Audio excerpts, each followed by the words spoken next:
So let's go.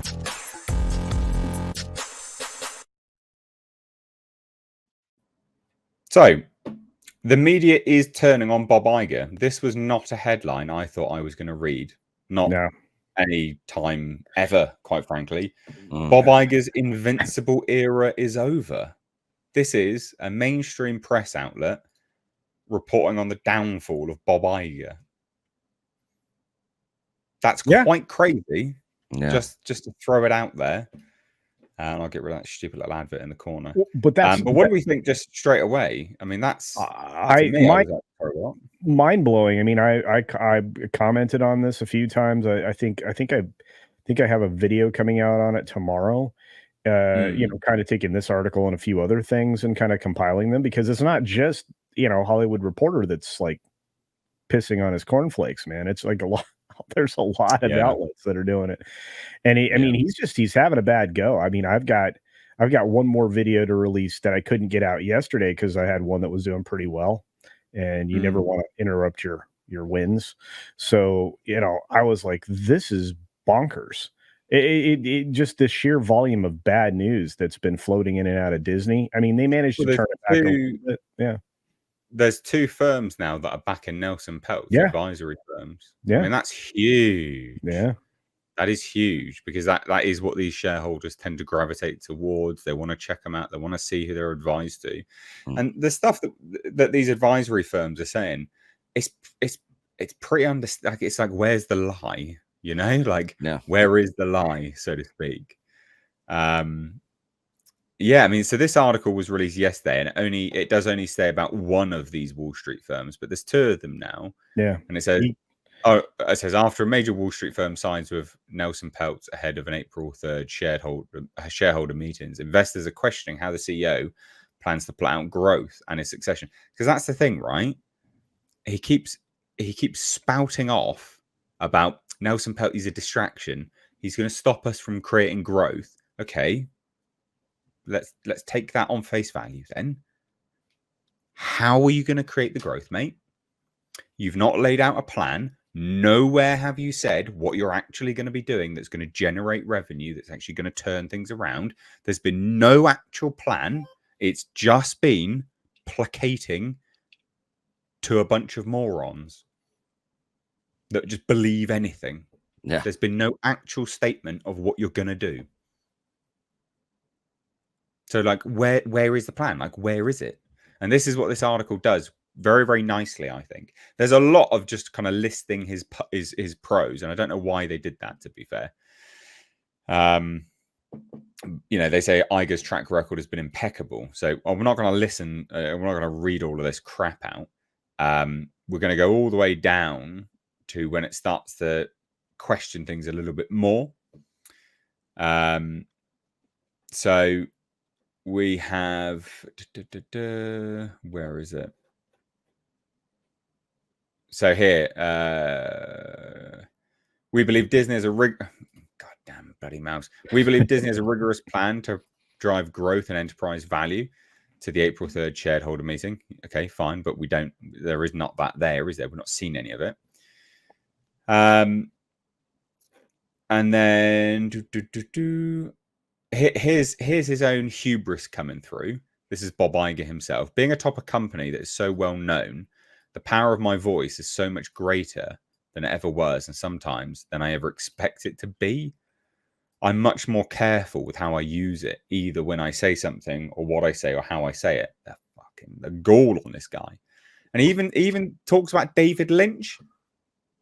When he's like, oh, maybe David Lynch was right. Deep down, this is about Twin Peaks. I felt David was frustrating the audience, but it may well be that my demands for an answer to the question of who killed Laura Palmer threw the show into another kind of narrative disarray. David might have been right all along. You think David Lynch might have been right? Really? Bob Iger, better narrative storyteller than David? Okay. Oh my God. And then here's the interesting stuff, right? And they talk about Bob Chapek. So this is part of the recommendation from this company. So the ill-fated decision to bring back Bob Chapek, CEO, or to bring him as the CEO, sorry, it seems as abrupt as it appeared. ISS wrote in its blistering report that Chapek's sudden appointment at the onset of the pandemic was not a result of a rigorous process by the board's own admission. During engagement with ISS, it appears that there's been no structured board-mandated interview process and that the board primarily relied on Iger's judgment in making this decision. Which begs the question why somebody who was being considered as a contender to succeed Iger hadn't been working on those relationships well before the transition. And for all of Iger's ability to persuade, the succession issue has been the Achilles heel, which is why Peltz has pushed it so aggressively. But it is also the issue that Disney's board seems acutely aware of. And while Iger may have had little pushback in the previous succession calls, the board seems poised to make its own decision this time. I doubt that very much. They will look like they are, but they're not. The Disney's board succession committee, comprising of Mark, blah, blah, blah. ISS noted that Disney board highlighted the work of some Disney leaders by name in their talks, Disney Entertainment, etc., etc. I've tried to conduct my own post-mortem just so that we as a company don't do it again. It's like, yeah, okay, but this is a downfall, a massive, massive downfall. So just general thoughts, I guess, really on all of this and the state of play from media overall when it comes to Bob Iger. Because I think he's lost his grip firmly on everything now. The sort of politician element of him is gone. He doesn't have it. There's nothing there. I don't know how you could come to any other conclusion. I mean, you know, he has suffered a deficit of leadership for a long time. They purged out a lot of people that had a lot of experience, understanding of how the marketplace works, et cetera, and then they kind of cleaned up the job, you know, during Chapek's watch. And then when he got back, you know, he's right there at the beginning of the birth of this disgusting animal that you know infested every single aspect of their business in the studios, whether it be television or film or whatever. They just inserted all this garbage that, you know, repelled the audience. All of that was done according to his game plan, his blueprint. You know, the only thing that kind of stemmed the tide a little bit was the DMED thing, DMED, which was a new way that Chapek wanted to navigate things to kind of limit the damage that DEI would do and ESG and all the other crap that was going in there. But you know, neo-Marxism is quickly, you know, recovered when you don't have enough time to listen to creative voices. So it's really bad. I don't, and it's all a leadership problem, and it's because he's had unfettered, because the board's in his pocket. He's an unfettered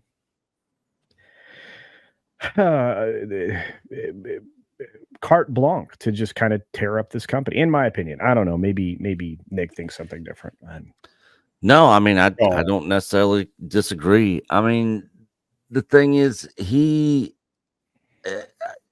as a leader, he has completely failed on all counts. And this is a guy that wanted to be president of the United States one day, which makes me question, you know, this push for all this political side of things. If he was using this as like an outlet to set up his presidential run in the future, and so he was trying to get more involved to show, hey, look what I did here at Disney. Even in that interview where he's talking about Black Panther, like, look what I did. Look what we did as a company. You know, we put Black people on the big screen, you know, like all this ridiculous crap that nobody cares about and is only hurting the company. It's all from a political standpoint. And with him in his desire to be president one day, which will never happen, you know, I wonder if all this kind of stemmed from that. But he, you know, give credit where credit's due. He's probably one of the best bullshit artists of all time. I mean, he does it left and right all day, every day, and he's been doing it for a long time. And people still buy into his crap. I don't know how George Lucas could side with them after everything George said, and even that he even said George said in his own book about how pissed off he was, and George talking about the white slavers and all that sort of stuff, and everybody else that's kind of fallen in line with him. It's all about this backdoor money, power, hunger from these people, and pushing the message, which also gets them paid from different investment firms and that sort of stuff. So it's a complete joke, and I hope he is losing power. I mean, I don't see how he couldn't at this point, but I concur. Absolutely. And it's funny that you say about the bullshit artist, because that's literally what they say in that article, his powers of persuasion. Yeah, that's literally what they say. It's like, yeah, okay. Absolutely. Yeah, when I was reading that, that's the first thing that popped into my head was he's basically a bullshit artist. Yeah, but you can't deny it, can you? I mean, let's get real here. And the first ever super chat from Terry, so salute you, good sir, for $10 actually says, how much money does Disney have to lose before they start writing better movies? Or did Barbie just encourage their DEI garbage? Oh, I mean, so that's a fair question, guys. What do we think? How much money does Disney have to lose? I mean, they're bankrolled by BlackRock, so significant amounts of cash can go down the drain, can't it, for now? Yeah, a lot of it has been, and if it weren't for your government, providing all this tax, coverage, they wouldn't have been able to make but 4 movies last year. But because you guys, basically fund 25% of all their productions. Don't remind me, mate. Yeah, sorry. Hey, we're doing the same thing. Our government's subsidizing DEI and all that sort of crap too to these companies on these tax write-offs. So we're helping in that aspect of it as well over here. Okay, but I was trying to kick Mr. H when he was down. So yeah, that's all. Culture is purposely just being a dick, basically. Well, you were. You know who's not though. Somebody else. Okay, fine. Yeah. Okay. Right. I was literally just double checking to see if there's any more. We'll grab Andre in. Andre, do you have any thoughts on the general media turning against Bob Iger and Disney? Disney's impending downfall definitely seems to be on the cards, doesn't it? Yes, I do have thoughts on that. It signals to me that up until this point, Bob Iger has been seen as invincible and someone to be protected. And now the case against him is too strong, and he's now seen as expendable, and yesterday's news, and no longer worthy of the fervor of protection that he has gotten so far. Okay, interesting. Yeah, that's my only read of it, because the strength that this case against him really is overwhelming. As I like to say, Disney has no board. Disney right now is a corrupt company. It really is. Yeah. I mean, the kind of stuff that, for instance, if that company, if it was a company that big and it was run that way in Norway, it would have been shut down. It would have been seized by the government, because it's basically being run as a dictatorship. It's being run as a private company when it's a public company.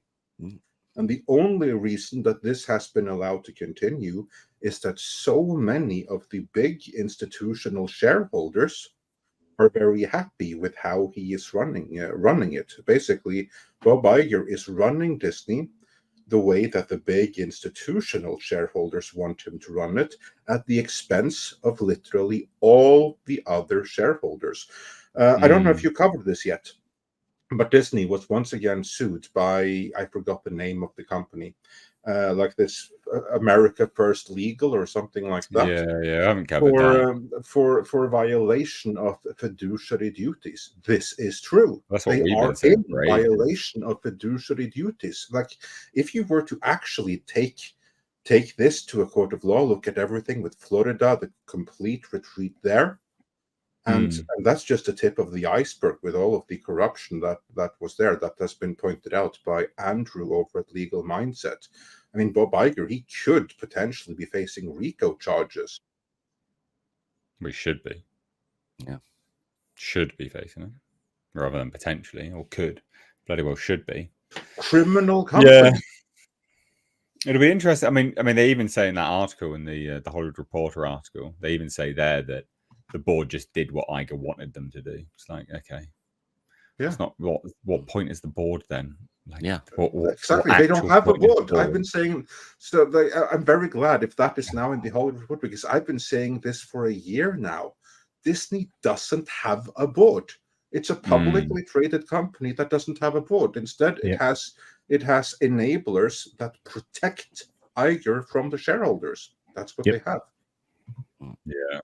Oh, it's just it's going to be fascinating to see what happens next week. I cannot wait. I cannot wait. You know what I think is fascinating? Really, I think it's fascinating that it's us, and I would even hesitate to call us independent journalists, but it's basically us here on YouTube with a platform, and some lawyers like Andrew of Legal Mindset are pretty much the only ones that have been screaming from the rooftops for years. This is madness. And just look at our reaction when Bob Iger came back. I mean, I remember. I think I even banged the table and said, "That fucking Bob Iger." Loads of people were saying he's going to say, they were like, "Oh, he's going to make it." I was like, he's not going to make it better. What you want about? No, he wasn't. Like, it was obvious. It was obvious he wasn't going to make anything any better. But some people were thinking that. Those people were deluded. They had bought into the hype. I mean, those are the same people that got boosted 7 times. No offense to those that got boosted several times, but like it's a Actually, I do. I'd slight offense to those that did get boosted 7 times. You deserve some offense there. Yeah. Well, also, one thing Mike brought up on our EBN cast last Friday is a shareholder. You know, they used to be able to get like these QR codes to basically get in the queue for these investor call meetings to be able to ask a question and that sort of stuff. Now they have it set up where you have to create an account, give your name, give the question, have a password, email verified, all this stuff. So they are verifying, and this is the first meeting where that's happening. So they are 100% taking steps necessary to vet anything that happens on that call. So I think this whole call is going to be basically just a spin puff call. It's not going to be accurate or the truth or anything, or actually be questions from people that actually have concerns. It's going to be all snowballs, you know? Yeah. That's going to be such. Yeah, you're right. It's going to be soft, weak questions. It's like what they did the last time. Madness. Well, the problem is that Bob's not willing to fall underneath any real scrutiny anymore. I mean, you know, Chapek got his clocked clean and said the wrong thing during an investor call. You know, as Bob was walking out the door, and then Bob's been hit by a couple of questions, disastrous ones, right when he came back. He's also been saying some really stupid things to the press at different points in time, including at last year's Sun Valley meetup for all the elites and people that are trying to, you know, control the world so that you don't have freedom anymore. But they were all trying to meet up and hang out. And he said some boneheaded things about selling off, you know, pieces of the company and, you know, and essentially also saying something that literally may have extended the length of the strike because he created some bad will with the people he was negotiating with. So he's not great, you know, not great. Well, I think that about wraps that one up. We will shuffle on now.